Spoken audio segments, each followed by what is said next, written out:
A gente espera do mundo e o mundo espera de nós um pouco mais de paciência.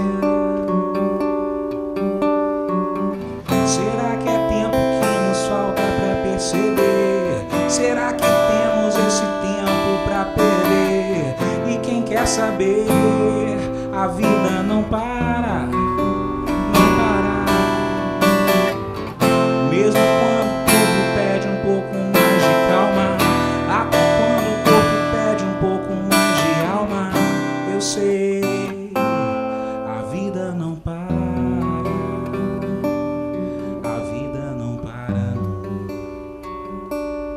A gente espera do mundo e o mundo espera de nós. A gente vive num mundo cada vez mais acelerado, com mais cobranças, com milhões de coisas, com dilemas cada vez mais profundos, com relacionamentos cada vez mais superficiais e no meio disso tudo é crescente uma doença silenciosa chamada depressão. A gente falava do suicídio, que é o extremo, mas antes disso acontecer, existem estágios pelos quais a pessoa passa, né? Eu queria falar mais pra frente um pouquinho dos sinais que a gente pode perceber nisso tudo, mas eu queria entender o que é a depressão. Então, a tristeza é um processo natural da nossa existência. Todos nós, em algum momento, vamos ficar tristes. A depressão é uma tristeza maior, é uma tristeza persistente. Então, você vai perdendo a graça, a vida vai perdendo a graça, é como se a vida fosse perdendo a cor. Então, tudo aquilo que antes fazia sentido para você, deixa de fazer. É uma doença extremamente perigosa, silenciosa, uma doença que é estigmatizada, porque as pessoas são extremamente preconceituosas no que diz respeito a doenças mentais, né? E é uma doença psíquica. E por conta disso, muitas vezes, por conta do diagnóstico difícil e por conta do preconceito, a pessoa custa procurar ajuda e ela só vai se agravando. É uma doença muito vampira. Você simplesmente perde a graça de viver. As coisas na sua vida, elas deixam de ser vistas com a ótica real e passam a ser vistas com uma ótica pessimista. Tudo muda. É como se perdesse a cor, é como se perdesse o cheiro, é como se perdesse o sabor. E não afeta só você, te afeta e afeta todo o seu entorno também. Quais são os fatores que mais levam as pessoas à depressão? São muitas as causas, né? Você tem aí, desde causas genéticas, você pode ter causas genéticas, você pode ter perdas, por exemplo. E aí, quando eu falo em perdas, desde perder uma pessoa, um processo de separação, até mesmo de um namoro, por exemplo. Você pode ter uma doença pré-existente ou o diagnóstico de uma doença pré-existente, uma doença terminal, por exemplo, que pode levar a um quadro de depressão. E tem pessoas, inclusive, que nas estações mais frias do ano desenvolvem depressão ou aquela depressão aumenta também. Então, a depressão ela pode ser desencadeada por um fato, algo que ocorreu, ou ela pode de repente, surgir desde criança e existem casos de depressão em crianças também. Tem pessoas que sofrem de depressão toda a vida. Nossa. E também tem graus, né? Você tem níveis de depressão. Você tem desde uma depressão leve até uma depressão muito grave, onde a pessoa pode parar de comer, por exemplo, e precisar ser hospitalizada. Só para complementar, eu lembrei, na minha família, nós tivemos um caso de uma priminha minha, que aos 3 anos a mãe teve um outro filhinho. E ela precisou voltar toda a atenção dela para o outro filhinho. E aí ela teve depressão. Como foi diagnosticado isso, né? Ela apresentou sintomas de parar de comer, ela chorava, ela ficava escondidinha nos cantos. E nós tivemos a ajuda psicológica mesmo para tratá-la. E foi só a chegada de um novo irmãozinho que tomou o seu lugar na casa, não tomou o lugar dela, mas chegou uma outra pessoa e ela não estava preparada para aquele mundo. Como é que é estranho, né? 3 anos, quem podia imaginar? Quando a gente descobriu isso na casa, todo mundo surpreso, mas se tratou, hoje ela não tem nenhum quadro instalado e é normal, tranquilo. Mas na época ela teve depressão e é interessante falar quando acontece, por que acontece, qual o motivo. Perdas também, tem tantas perdas. Um testemunho, um depoimento, aos 15 anos eu tive depressão. Mas eu não entendia que era depressão, porque eu fui mãe aos 15 anos. E quando eu fui fazer a análise, lá na frente, aos 27 anos, eu conversando com a minha analista, eu falei assim com ela, eu tenho muito medo de perder as pessoas que estão à minha volta, porque eu nunca perdi nada. E ela me confrontou e falou assim, como você nunca perdeu? Você perdeu sua infância, você perdeu sua adolescência, você teve uma perda tremenda e não se deu conta. E aí eu entendi o que era perda, que perda não é só não tenho mesmo, mas ela é muito maior, né? Então, é difícil até você que está depressivo perceber que você está e pedir ajuda. Nunca pedi ajuda. Eu fui tratar essas minhas dores aos 27 anos, mais de uma década depois. Veja bem. Existem os fatores internos, que foi o que você falou, pode ser até uma questão genética, e os fatores externos, que são os relacionamentos.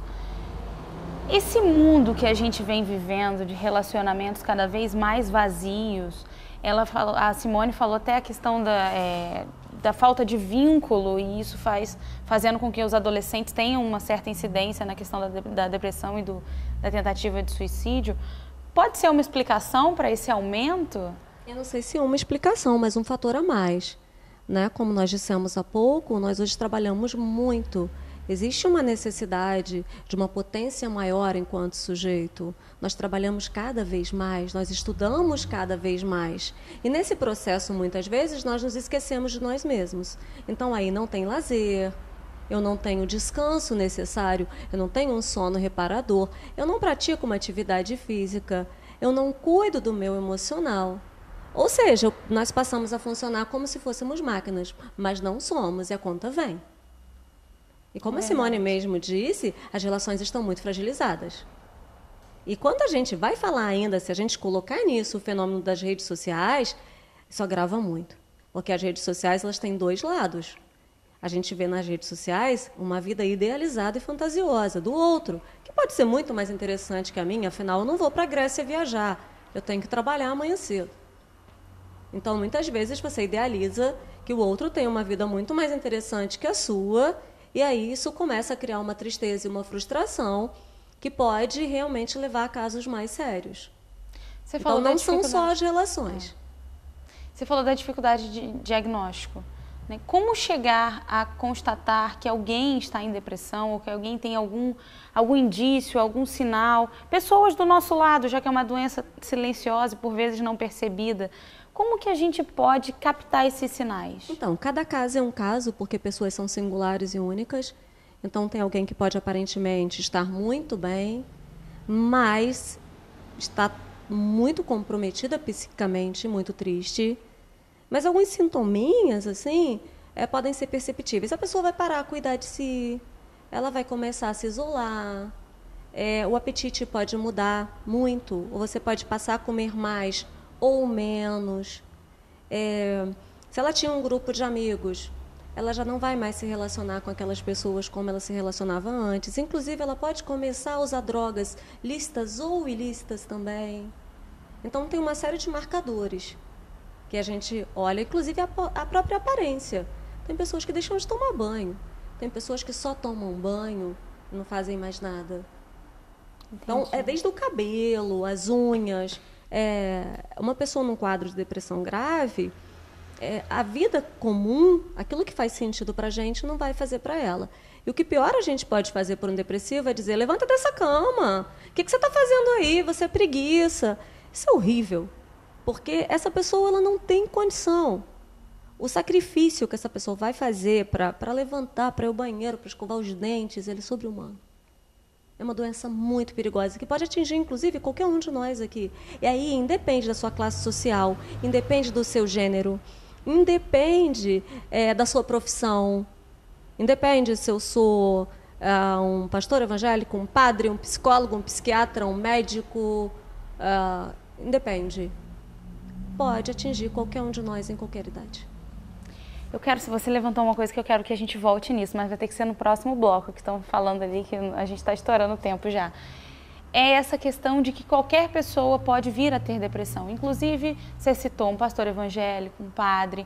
Existe um estigma muito grande e, por vezes, uma taxação ou um certo tipo de preconceito com as doenças que envolvem a cabeça, a questão mental, a questão psicológica, que isso é afastamento de Deus, é falta de fé, é possessão ou é qualquer coisa parecida, sempre jogando na conta do espiritual. Ah, isso é um problema espiritual. E a gente sabe que existe esse tipo de estigma e eu quero que a gente fale sobre isso no próximo bloco, tá? Mas a gente vai para o intervalo rapidinho e volta já já.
Veja a nossa vida como está, mas eu sei que